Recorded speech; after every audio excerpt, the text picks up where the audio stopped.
All right, it dates back to ancient Egypt, but wood turning is gaining popularity right here in the Mid-South. In fact, the Mid-South Woodturners Guild is having their first ever art exhibition to show off this beautiful craft. Joan Kelly and Bob Speier are here to explain what wood turning is all about. And this exhibit that you're having, really, these are works of art. Oftentimes you see wood turning at crafts fairs and that sort of thing, but these are really pieces of art more than just a hobby. Is that wood turning, fair to say? It's fair to say, but I don't want to discount the tradition of craft in wood turning. No, Right. no. And because it is both art and craft, and it's of course it's a matter of words up to a certain extent. Right. But I like the fact that turning is based in a long-standing tradition that did indeed begin with utilitarian objects, Right. and has evolved, as have many fine crafts, to Right. include things that are more sculptural and more decorative. And Bob, with that in mind, this probably, especially as we look at some of the many things right here in this table in front of me, is probably not the easiest thing to do. Well, a person can learn the craft fairly simple, but you get into ornate stuff like the natural edge bowl that's up standing on its side there. It takes a little time and knowledge to do. But the You're talking about right here in front of me? down there below. Okay. That looks it's so thin. How hard is it to turn that without it breaking? That's the $64,000 question. Exactly. In fact, Joan could probably speak more about that. It's her bowl. So, Joan, what about it? How intricate, how meticulous does one have to be for doing something like One that? has to be careful more than Go slowly. Well, actually, you want the lathe to spin fast, and then you want your hand to be steady, because you do have this uneven edge spinning at a high rate of speed. So.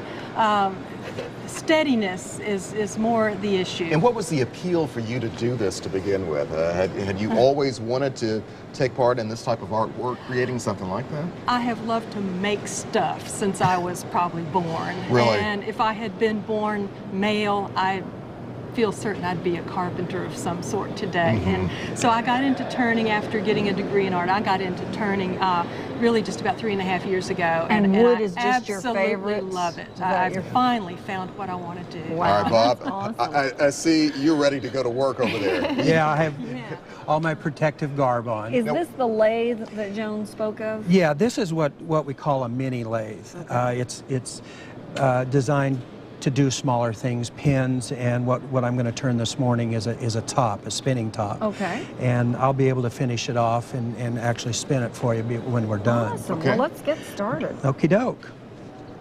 I'm going to be kind of incognito with my. So we'll talk to Yeah. Joan. Joan can describe I'm for us I'm going to be the voice while Bob has a safety protection on, which of course is really important. He's got, as you may have noticed, a square block of wood mounted between centers on the lathe, and the first thing he's going to do is use his rough and gouge. Maybe we need protective gear too. He's going to very quickly be able to turn this down to a round cylinder. Right.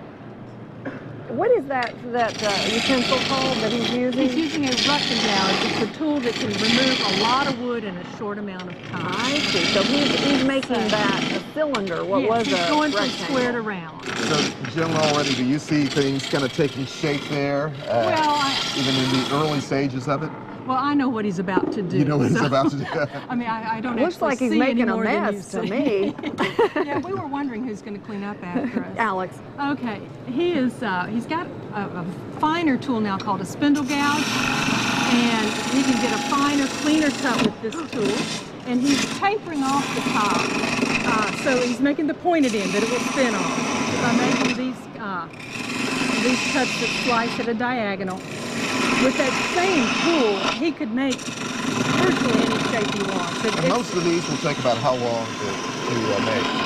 I think he's planning to make this top in about 3 minutes. That's amazing. How long did it take you, by contrast, to make that bowl that we showed earlier? 40 days? No, the actual turning time, maybe an hour. But there's a lot more that goes, the before and the after. Obviously, you know what you're doing because you do it well. Right. Is this something also, Joan, that's kind of, is it being passed down from one generation to another these days? Is it a dying art form? Well, Where are you it's seeing something that? we want to see. In fact, our club that has about 80 members includes a father-son team, and in fact, the son has show over at Christian Brothers University. 7-year-old Ben has got a ballpoint pen that he turned under the supervision of his father. This looks fairly safe as long as you keep your fingers away from the moving parts. So children with supervision. Right. Do you teach classes through the guild? We don't teach classes per se through our guild. We love to help each other and do demos and offer advice to one another at our monthly meetings. Makes sense. We have about a minute left here. Are you also seeing more and more women getting involved in this as well, wood turning? Well, it's still dominated by men. It's still dominated, but you're hoping to change Our that. member is a young lady, though. We have a 13-year-old young woman who comes with her dad. So how does she get involved in it? Well, I think she's just interested. And, Well, how do we learn? Look at that. I like that. Yeah, he's thinning this down. Isn't that great? Those ribbons of wood that come off like that means he's getting a real nice clean cut. He's that's a thinning good down thing. the area at the top that's going to be the handle. So how did you learn? Did you just pick it up and read some books and just practice? No, I had an opportunity to go to a woodpen workshop at Aramont School of Crafts up in Gatlinburg. And it was actually, I was still teaching school at that time, and it was an opportunity to go as a teacher, but I went because of the wood turn. How awesome. And I was hooked just immediately.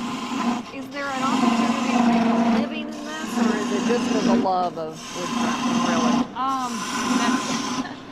We would like for there to be an opportunity for there to be a living at it. And certainly there are people who make a living at it. But it's, that's just like there are people who make a living being, say, basketball players and rock and roll stars. But everyone who plays guitar doesn't make a living at it. Absolutely. As we get ready to go to break, we want to tell you about the Behind the Bar wood turning exhibit.